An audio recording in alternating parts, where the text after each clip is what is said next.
This planet that we live in, folks, is a strange planet indeed. And it is only strange due to our lack of knowledge and understanding of it. Think about it. We live on a planet that is over 75% water, and the majority of those waters have been left unexplored. Why? There are several land masses that many people still to this day don't even know exist. Why? Because the money that is needed to openly explore these regions of our planet is all put into the exploration of regions outside our planet. I mean, NASA was just approved for a multi-billion-dollar project to take a trip to Mars. Mars, folks. Honestly, with everything we are facing in our world today, do any of you really give a crap about what's going on with Mars? Maybe all this space exploration is funded in order to keep us away from exploring remote locations on our planet. Well, as history shows us, lack of funding doesn't stop people from the exploration of truth. It just limits them. Which brings us to the discovery of a possible truth that is beyond strange and beyond our comprehension. So here we go, folks. Hollow Earth.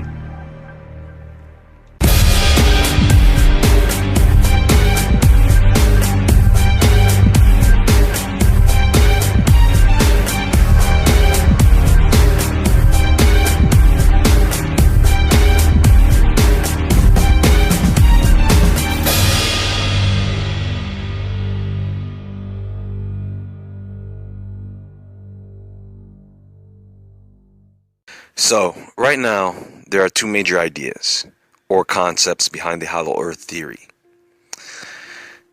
There is also a third theory which suggests that our planet may not be the spherical shape that we always known it to be. That is another video.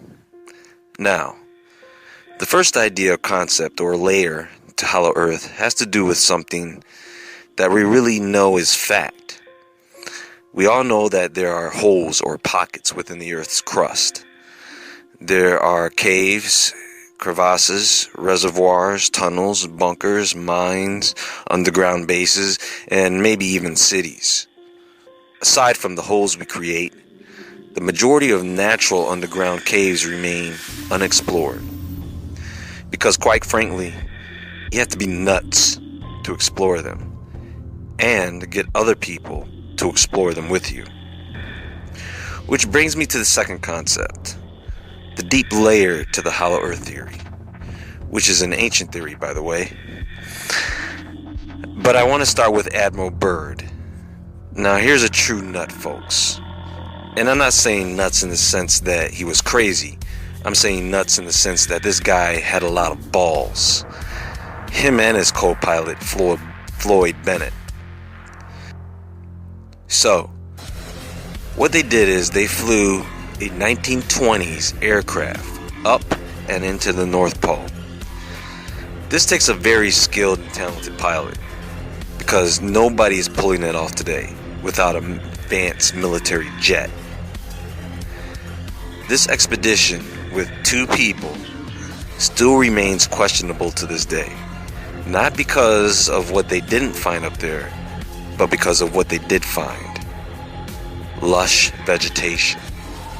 Not little patches of it, but valleys, mountains, and rolling green hills, as he describes in his diary.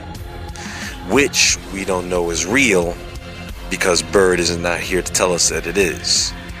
And wasn't here when the diary was released. But, even if no one believed his story about the North Pole, then why was he sent to find vast resources at the South Pole? Now, understand, folks, that you can't just get up and go to the North and South Poles, and it's not just as simple as flying there, especially the South Pole, where you have an ice barrier, a virtual wall of wind, snow, and ice, something you may only be able to drive through with a tank. Now, we can assume that there is land underneath the large ice sheets of the North and South Poles, but green, lush valleys and rivers and hills and mountains? We're talking about a lost world here. But is it really that inconceivable? Did you know that there is a bird, a small bird, called a Ross's gull? It is a type of seabird. What's significant about this bird is that it's been known to fly north for the winter, and their breeding sites are extremely difficult to locate. In other words, they don't really know where these birds go when they fly into the Arctic and come back with kids. So, you have to ask yourself, how does a bird who's built like this survive the deep Arctic in the winter months? Speaking of birds, Admiral Byrd goes on in his diary to describe his accounts of inner Earth or hollow Earth. Now, I'm not going to tell you what he said because it's way out there, folks, but I'm going to tell you how this hollow Earth works. So I want you to use your imagination here for a moment. Let's just say that, for the sake of the argument, the Earth is round. I know some of you are going to be like, it's flat! It's flat, goddammit! And I'm going to get to that, trust me. I am. But for now, in order to understand this, I need you to pretend that the Earth is round. Now, we've all been taught that the Earth consists of 4 layers: the crust, the mantle, the outer core, and the inner core.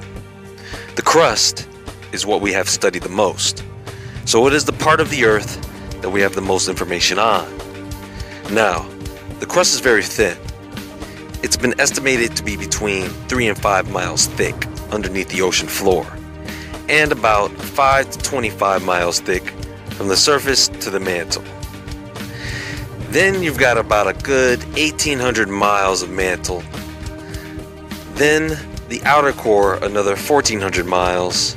And then you have the inner core, which is about 800 miles across. Now, we know that the core is actually solid iron and a little nickel, but mostly a spinning ball of iron that spins in the opposite direction of the crust. Now, modern discoveries suggest that this core is not like some spinning molten fireball in the center of the Earth, but a solid form of iron that emits a type of light energy. Not like the radiation we get from the sun, but the energy that it emits seems to mimic the sun. Now, if you've ever seen an ultrasound performed on a pregnant woman, you know that they use sound waves through a probe to get images. And this is what they have done to the Earth, using satellites. Some of the images produced, however, have been very difficult to explain, and some scientists have done their math and suggested that there is actually space between the core and perhaps the mantle. Are you with me so far? If that's true, then that would mean that the Earth would have a second crust, an inner crust. And in between these 2 layers of crust would be the mantle and magma, which also means that gravity is not in the core, but in the crust. So, if all these things are true, then yes, it makes sense that life could exist on this inner crust, with the core acting as an inner sun. All the elements that are needed for life are there. People are still trying to look for these holes at the North and South poles. Adolf Hitler was actually obsessed with finding hollow Earth through the South Pole. But doing this costs a lot of money, folks. Even if you find the hole, who's gonna make the trip through it? To find out if there's some allegedly beautiful, perfect world when you come out the other end. Who's willingly gonna go through a big, dark, black hole in the Earth? Well, I guess there are a few people who would.